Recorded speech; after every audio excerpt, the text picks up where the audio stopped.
जय हिंद। देखिए, एक सरकारी संस्था एसएससी को खुद अपना काम अच्छे से करना चाहिए। उसकी लापरवाही और गैर जिम्मेदारापन की वजह से आज टीचर्स को और स्टूडेंट्स को डिजिटल स्ट्राइक करना पड़ रहा है। एसएससी में जो हो रहा है वो बर्दाश्त के बाहर है। क्योंकि 200 नंबर आने के बाद भी सिलेक्शन ना होना क्या साबित करता है कि जान निकाल के रख दो पेपर के अंदर। रविवार से ही हैशटैग मोदी रोजगार दो ट्विटर के साथ साथ यूट्यूब पर ट्रेंड कर रहा है।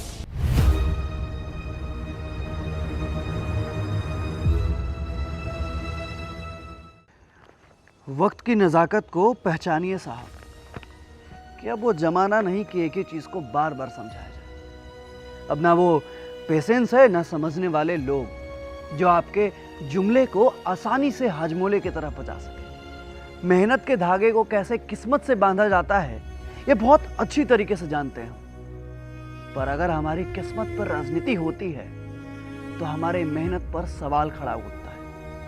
और अगर हम दुनिया से लड़ने का हौसला रखते हैं तो इसे जीतने का दमखम भी रखते हैं। और हाँ, हमें तब तक कोई हरा नहीं सकता जब तक हम खुद से ना हार जाए, क्योंकि हम हवाओं में नहीं हौसलों पर चलते हैं और हौसले अक्सर हवाओं का रुख मोड़ दिया करते हैं साहब। आदमी मन से मेहनत करे और रिजल्ट ना आए तो बड़ा दुख होता है साहब।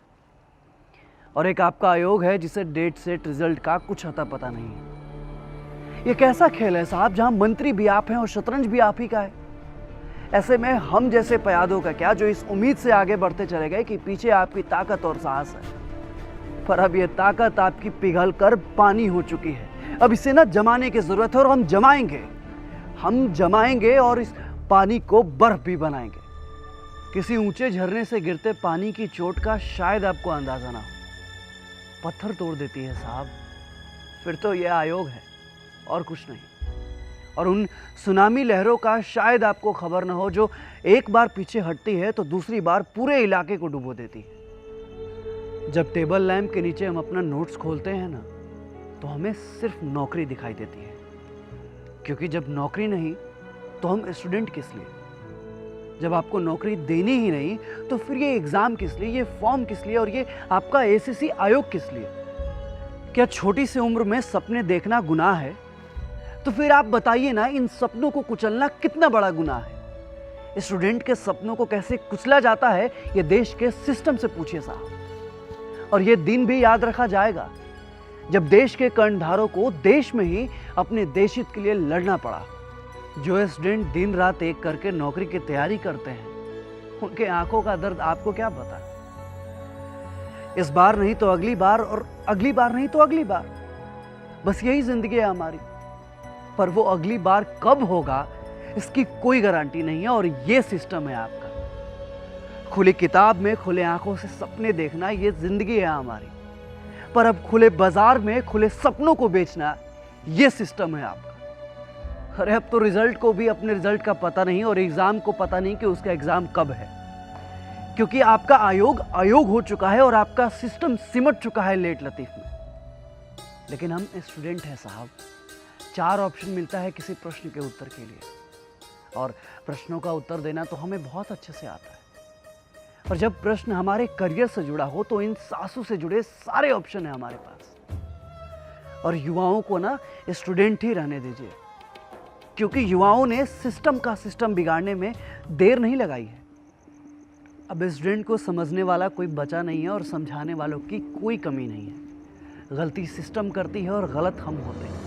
नॉर्मलाइजेशन नाम का टेंशन क्या होता है ये सिर्फ एक स्टूडेंट जानता है। रिश्तेदारों के तानों का जहर पीकर कैसे जिंदा रहना है ये सिर्फ एक स्टूडेंट जानता है।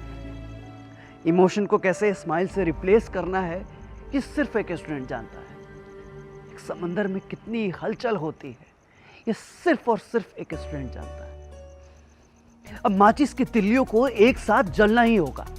क्रांति ही करना है तो करेंगे, लड़ना है तो लड़ेंगे, जूझेंगे, भिड़ेंगे और उखाड़ के फेंक देंगे ऐसे सिस्टम को जिसने हमारे सपनों को कुचलने की कोशिश की है।